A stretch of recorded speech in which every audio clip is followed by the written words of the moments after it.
know that symbol? That's a Phrygian cap. It stands for freedom, and that's a Masonic eye. Now those two come together in only one place. What's that? What up, y'all? It's the Dot Connector, and there was a time when being watched meant you had done something wrong. That time is over. Today, being seen is enough. You don't have to commit a crime. You don't have to be suspected of anything. You don't even have to be aware. All you have to do is exist. Because in 2026 America, your face has become your ID. Your body has become a data point, and your presence has become probable cause. This isn't about one city. It's not about one company, and it's not about one crime. It's about a system quietly locking into place. One camera, one algorithm, one pilot program at a time. And once you see it, you can't unsee it. Starting in 2026, I hope you have your face or your driver's license or ID card ready, because Xbox players will have Face ID checks or face scans to keep your online features. Now, this is going to be kind of funny, but imagine you're about to say good game or whatever kind of hateful comment you're going to say after someone just wrecks you. And it says, hey, take a picture of your face first before you post this hate comment.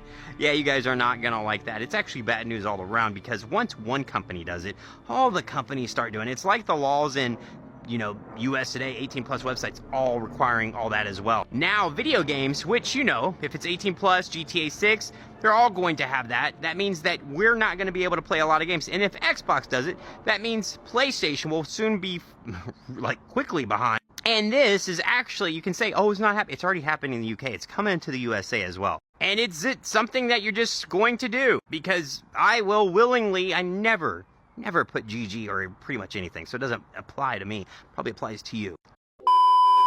The Dot Connector here.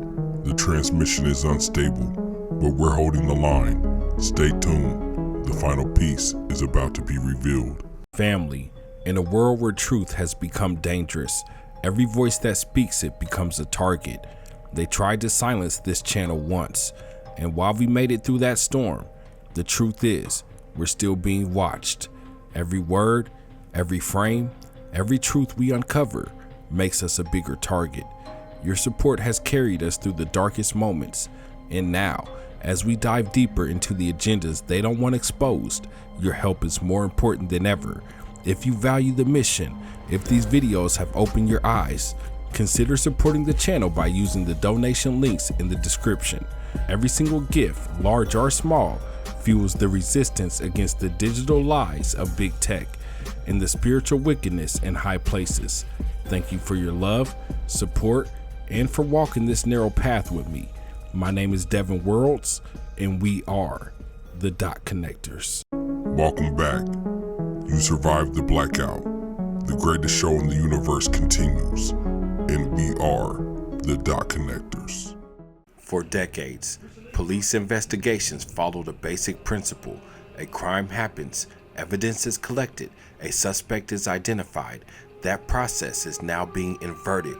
Across the country, law enforcement agencies are embracing facial recognition systems that work backward. Instead of asking who committed the crime, they ask the system who was seen. And that distraction changes everything. In Dallas, police partnered with Clearview AI, a company that built a massive facial recognition database by scraping billions of images from the internet. Social media photos, public profiles, videos, images uploaded by other people, not even you. Most people never agreed to this. Most people never even knew it happened.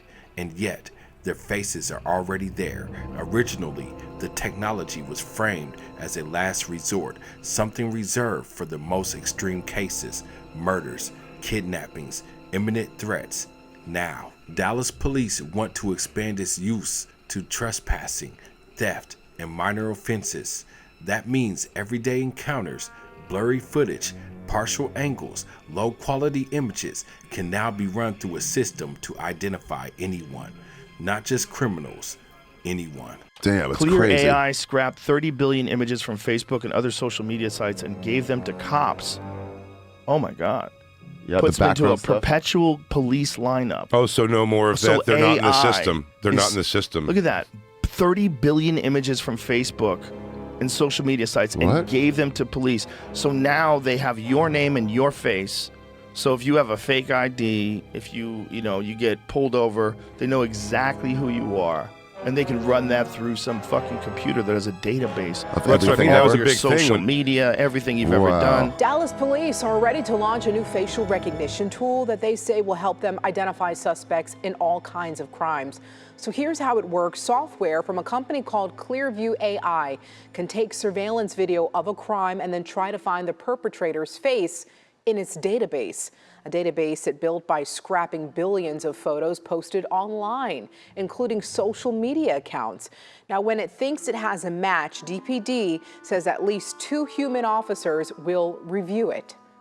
It seems like it's the right time and place for Dallas to have this, so I'm very supportive of this program. I think this will be a game changer. But here's the deal. The ACLU has some serious concerns with this. They say the technology has led to wrongful arrests across the country. And then studies show facial matching software is more often wrong when trying to ID people of color.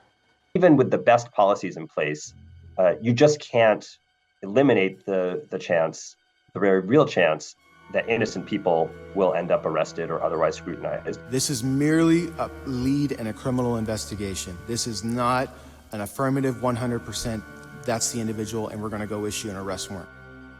Well, Chief Garcia says they're going to establish rules guiding how to use the technology and then issue a report on how it's going, how it's working out in about 6 months or so. Whenever facial recognition is criticized, authorities repeat the same line. We don't make arrests based on facial recognition alone. That statement sounds reassuring, but it misses the real danger because arrests don't begin with handcuffs. They begin with attention. Once an algorithm points at you, you're questioned, you're monitored, you're documented, you're remembered, and even if nothing happens today, your data doesn't disappear. It stays stored, logged, referenced. And here's the part most people don't understand. Facial recognition systems don't need to be perfect to be dangerous. They just need to be trusted. False matches happen, bias exists, context is lost. And the more the technology spreads into low-level cases, the fewer safeguards exist to catch errors. Efficiency replaces caution. Speed replaces truth. Do not understand how this technology could be used without violating one's civil rights. Here's what you need to know. Right now, they use this software for the most serious felonies, crimes like murders and kidnappings. Now, DPD wants to use it for a lot more offenses, looking at crimes like misdemeanors, like porch pirates, and thefts, and trespassing. And it's controversial because this technology doesn't just compare photos from Ring cameras and surveillance footage to mugshots or driver's license photos like other technology. It looks at every photo that's publicly available on the internet and tries to find a match. And the ACLU argues it finds a close match, but not always the right person. If there's a photo of you on the internet, you're going to be part of that search. And that means each one of us is at risk of being wrongfully identified and maybe wrongfully arrested as a result. DPD says it has policies in place to make sure that doesn't happen. It says it's had this technology for about a year, used it about 156 times, and they say it's been critical for 25 arrests. They say they're just trying to stop crime. They say they will not make arrests based on this technology alone, but some privacy advocates say it's still not enough. Now, let's move away from law enforcement because the most disturbing expansions isn't happening at police departments, it's happening at grocery stores. Wegmans, one of the most trusted grocery store chains in America, has quietly rolled out biometric surveillance in New York City locations. If you walk into Wegmans in Manhattan or Brooklyn, signs now warn that the store may collect facial data, eye data, voice data from anyone who enters, not suspects, not shoplifters, not flagged individuals, everyone. The justification, safety, and security. But here's what changed. In 2024, Wegmans described its biometric program as small, temporary, limited. They claimed any shopper data would be deleted. Now, the new signs say nothing about deletion, nothing about retention limits, nothing about who the data is shared with. And when journalists ask questions, silence. No explanation of storage practices, no transparency about partnership, no accountability. A grocery store taking customer surveillance to a whole new level. There's a store here in New York City. It's called Wegmans. I'd never heard of it in South Carolina, but I shop there now. Warning shoppers of technology collecting, storing, and even sharing biometric data, such as facial recognition and eye scans. Kurt, the cyber guy, joins us now. Okay, Kurt, they're doing this so that they can recognize if you're a terrorist or if you've committed a crime. They know which customers to watch. But legally, they don't have to tell you, right? Let's be honest. It's about their bottom line. That's why they're doing it. Okay, so tell us more about it. I'm sorry, no, that's okay. Why do they do it? Do they have to have our permission? Can they share it? Ainsley, good morning. So some places do need your permission. New York City is one of them, but more weirdness out of New York. There are only about 4 other states in the country that require companies like this to let you know that they're collecting your biometric data. And that means you're going to be walking into stores without any protection. You won't have any idea whether your face, your eyes, or possibly even your voice is being collected as you simply go grocery shopping. It's a new trend for loss protection and to really understand how we're shopping in the stores. They're going to use all kinds of ways to justify their Big Brother activity. But privacy experts here warning this really shouldn't be normalized for the kind of surveillance that it's doing. And the biggest question is, what happens to that data? Who's got it? Who owns that? Who's storing it? How do we know that's safe? Of course it's not safe. These companies lose data constantly. So if you're in Texas, Washington, state of California, and Illinois, you're in luck. At least they have to post that sign outside that says, Ainsley, hey, welcome in. We're going to be recording your biometric data. Now, if I saw that at my grocery store, here's what I would do. I would vote with my wallet. I'd be like, no thanks. I'm going next door. I'm going to the other grocery store. I don't care if it's worse, because I'm not going to let you do that to me. I'm voting my wallet, period. Okay, here's the statement from the store. It's only in a few of their stores. It says, in a small fraction of our stores that exhibit an elevated risk, we have developed cameras equipped with facial recognition technology. This technology is solely used for keeping our stores secure and safe. The system collects facial recognition data and only uses it to identify individuals who have been previously flagged for misconduct. Kurt, will we start seeing this in other stores around the country? Yes, you will. So keep your eyes open for that. And then just get ready. Ainsley, I know you get my newsletter, but if you go to cyberguy.com, I will give you the whole. I'm Steve Doocy. I'm Brian Kilmeade. And I'm Ainsley Earhart. And click here to subscribe to the Fox News YouTube page to catch our hottest interviews and most compelling analysis. Here's a truth that doesn't get talked about enough. Corporate surveillance is more dangerous than government surveillance. Why? Because corporations face less oversight, operate across jurisdictions, share data quietly, build infrastructure faster, and once the data exists, it doesn't matter who collected it because it can be sold, requested, subpoenaed, shared, leaked. This is how surveillance systems grow without public debate, not through laws, but through terms of service and signs on doors. You didn't vote on this. You didn't consent meaningfully. You just walked in to buy groceries. Why is that? Shh.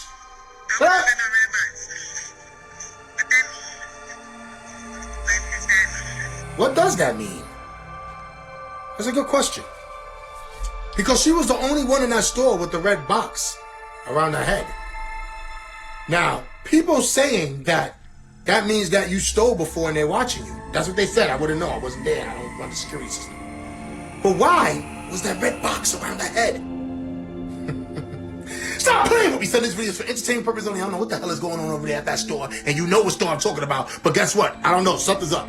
Shut up! Do it when you go to the store next time. Put the camera out to the other camera and see if there's a red box around you. Then you will know, because everybody else, there was no red box. And stop playing with me, son. It's not a game around here, guys. You know what time is it. Shh. Shut up! Who am I updated? The technology. Some people say it's an AI scanning your face. But why was it only scanning her face? That's what they said. Like I said, I wouldn't know. Stop playing with me, son. It's not a game around here, guys. You know what time is it. But I tell you one thing. If I ever go to Walmart, right, and I pull my camera phone up and I point it at the camera and there's a red box around my head, can I please see the manager? This is the most dangerous phase of any control system, normalization. First, people are uncomfortable, then they accept it, then they defend it. You hear things like, if you're not doing anything wrong, or it's for safety, or this is just the world we live in now. And slowly resistance disappears, not because people agree, but because people are tired. And when a system becomes normal, refusing it becomes suspicious. That's how freedom erodes, not through force, but through fatigue. Oh my God, so if you are not a citizen of the United States and you are maybe a permanent resident, please, you need to understand that there are many changes that's now in place that you need to know if you are traveling. If you are traveling, first of all, you need to attach extra time to your travel because they're going to have extra biometric requirements for persons that are not citizen. So again, facial recognition is mandatory. You can't bypass that. You have to go through the facial recognition process. And also, they are, putting your information in the system and matching it with different federal governments of other places, other countries. So it's going through the federal. So if they come up on anything, it's just they're going to detain you. They're going to have extra processing. So just want to say, please, guys, ensure that your information is correct. They were saying that you must ensure that your address is correct in the system. You also need to ensure that you do not have any issues with tax, like you don't owe taxes that you're not paying. Any little thing that with Uncle Sam's money that needs to be taken care of. You don't want to go to the airport and they flag you because you owed back taxes, etc., etc. So just know that you're going to need to ensure that everything is in order. Okay, your address is up to date. You're clear with any tax defaults, issues like that. You're going to have to get the facial recognition. Your processing is going to be longer than someone that's a citizen. All right. Now, let's be honest about where this leads. A world where cameras are everywhere, faces are searchable, movement is tracked, anomalies are flagged. In that world, you don't need a crime to be investigated. You just need to stand out, to dissent, to refuse, to worship differently, to live by values that don't align with the system. History tells us this clearly. When total systems emerge, they always look for order first. And faith, truth, and conscience are never orderly. Let me tell y'all the truth about AI, biometric data, and facial recognition. Okay? It's obvious our devices have facial recognition and have had the capabilities, at least since Snapchat brought filters out. And that was in 2015. Modern systems collect biometric data, which is face, voice, fingerprints, heart rate, gait, EEG or brain waves, to identify or authenticate users. At the same time, algorithms and AI models analyze behavior, clicks, time on page, facial expressions, okay, tone of voice to predict mood or intent. When combined, these tools can shape decisions, marketing, and even political messaging with extreme precision. Algorithms and biometric data are powerful tools that can personalize or manipulate. Ethical design, regulation, and user education are the strongest defense against misuse. Personalization and persuasion. Social media and ad networks build psychological profiles, okay, they build profiles to show content that maximizes engagement or spending. That's manipulation. Law enforcement, facial recognition, and predictive policing systems are used to flag high-risk individuals or areas, sometimes producing biased outcomes. Again, that's manipulation. Okay? Workplace and education. Cameras and wearables track focus, attendance, or stress. AI can score productivity or emotion. That's manipulation. Let's keep going. I have a lot of notes here. Risks and potential for the manipulation. Behavioral targeting. How it works. Algorithms learn emotional triggers from biometric cues. Pupil dilation. Pupil dilation. Okay? Facial micro movements. Okay? Real world concerns can nudge buying or voting behavior without awareness. That means that it can guide you to do things that you don't want to do or you don't consent to do. Feedback loops. What a feedback loop is, how it works. AI curates what users see, reinforcing confirmation bias. Real-world concern.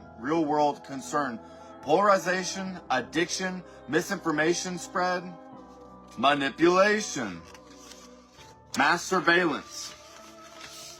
How it works. Face or gait recognition across cameras and devices. Real-world concerns are loss of anonymity, potential state of corporate overreach. Here's data security. How it works. Biometric identifiers can't be changed if leaked. Real-world concerns. Identity theft or permanent tracking risks. Safeguard and solutions. Transparency laws. Require companies to reveal data use purposes. Consent and opt-out controls. Users must choose what biometric info is stored. When you go click on the cookies, right, at a website, they give you the option, right, to accept all the cookies or to go select which ones that you don't want to accept. But they still, they still collect your fucking data. Are you kidding me? Why wouldn't they? Christians often assume persecution looks like prison camps and public executions, but scripture warns us about something more subtle first: control of buying and selling, control of identity, control of participation. Before force comes exclusion, and systems built on biometric identity are perfect tools for that. So all you have to do is evaluate what's taking place in China, what's called 15-minute cities, where in order for me to enter my apartment complex, I have to do a biometric scan. In order for me to leave my apartment, I have to do a biometric scan. That information gets sent to the government agency or police station, and it gets you logged in. So much so to the point where if you have a poor social credit score and you do a biometric scan in these 15-minute cities and you want to get into your apartment, it says access denied. They don't even let you into your own home. It's getting really crazy. And during COVID, the 15-minute city lockdowns, you couldn't leave your apartment because everything's basically surrounded and covered. Yeah, they had it bad. It's pretty crazy. If your face becomes your key to access, then denying access becomes effortless. No raid required, no announcement needed, just silent exclusion. This message isn't about panic, it's about discernment, because the most dangerous systems are the ones built while people are distracted. Every pilot program, every limited rollout, every safety measure, they don't go away, they expand. We are living through a transition from anonymity to traceability, from privacy to profiling, from citizens to data points. And the question isn't whether this system exists, it's whether you see it and what you'll do with that knowledge. You gotta watch this video. Imagine a society where everything you do, everything you say, and everything you buy is controlled and evaluated by the authorities. This is what the Chinese Communist Party calls social credit. The country's social credit system decides who's trustworthy, but if you're blacklisted, it's game over. Your WeChat Pay stops working, you can't receive your salary, can't buy food, can't even book a train ticket. It's like being alive, but digitally. Many are now sleeping in the streets, cut off from everything. Jobs, housing, even communication. All because one app, one algorithm decided they don't belong. It's not science fiction. In China, it's a reality. Then there's the public shaming. Photo galleries of blacklisted citizens. There's even an app that shows who around you is in debt. But what are your thoughts? Sound off in the comment section and let me know. And because there will be no Dot Connector channel without viewers like you, I would like to give a special shout out to anyone who has donated to or supported the channel in any type of way. Stay awake, stay grounded, stay rooted in truth, because in Face ID Nation, being seen is no longer neutral. My name is Devin Worlds, and we are the Dot Connectors. Peace.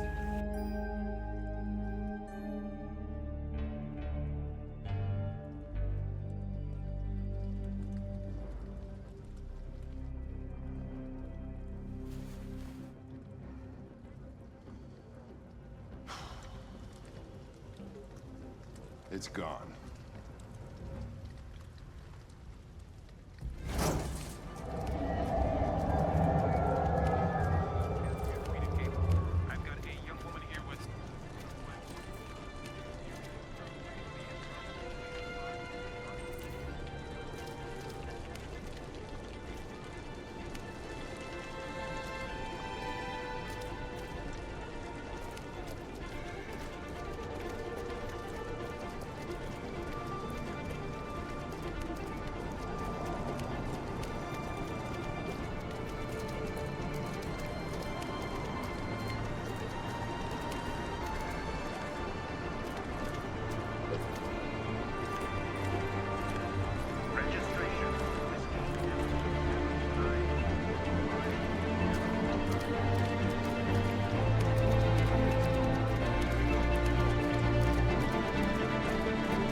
Ferndale area, corner of Waverly and Broad Street. Please respond.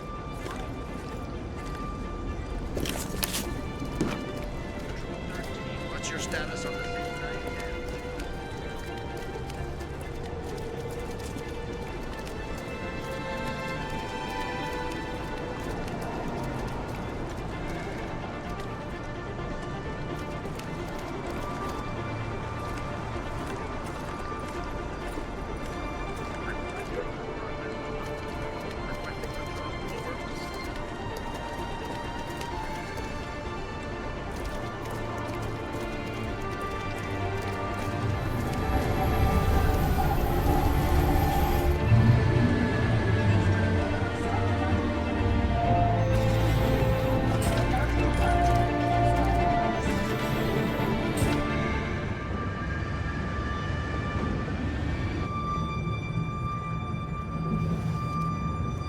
Are you okay?